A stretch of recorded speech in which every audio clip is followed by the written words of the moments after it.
Personel Satuan Pengamanan di Palembang mengawali pagi Selasa 6 Januari 2026 dengan aksi kemanusiaan melalui donor darah sukarela. Dari seragam yang biasa identik dengan tugas penjagaan, para Satpam kali ini hadir membawa kepedulian untuk sesama. Kegiatan yang digelar Direktorat Binmas Polda Sumsel bersama komunitas Satpam ini menjadi wujud empati atas kebutuhan darah bagi masyarakat.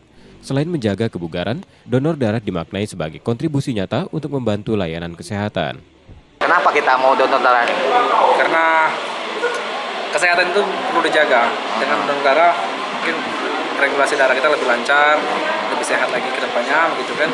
Terus kita mau donor untuk yang membutuhkan gitu. Karena di Indonesia sekarang mungkin lagi banyak kena bencana, pasokan darah kurang gitu kan. Jadi kita perlu sadar diri bahwasanya donor darah itu penting. Darah yang terkumpul selanjutnya akan disalurkan pada yang membutuhkan melalui Rumah Sakit Muhammad Husin Palembang. Tentunya ini sangat bermanfaat, membantu masyarakat kita yang membutuhkan darah yang sehat.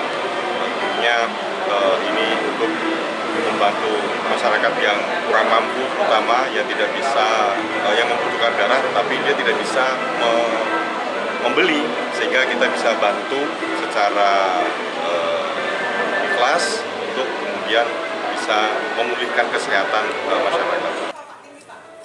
Aksi ini sekaligus menegaskan peran Satpam yang tak hanya menjaga keamanan dan ketertiban, tetapi juga berada di garda depan kepedulian sosial. Satpam itu sudah profesional, sudah menjadi profesi, ya profesi. Jadi bukan lagi orang yang di belakang. Ya, selama ini kan masyarakat menganggap Satpam itu adalah orang yang tidak bermanfaat. Jadi Satpam itu sesuai dengan Porpol adalah sudah profesi, sama dengan profesi guru, profesi dokter gitu. Jadi memang jadi Satpam pun melalui pendidikan. Nggak boleh lagi Satpam menjadi Satpam langsung pakai baju, nggak boleh.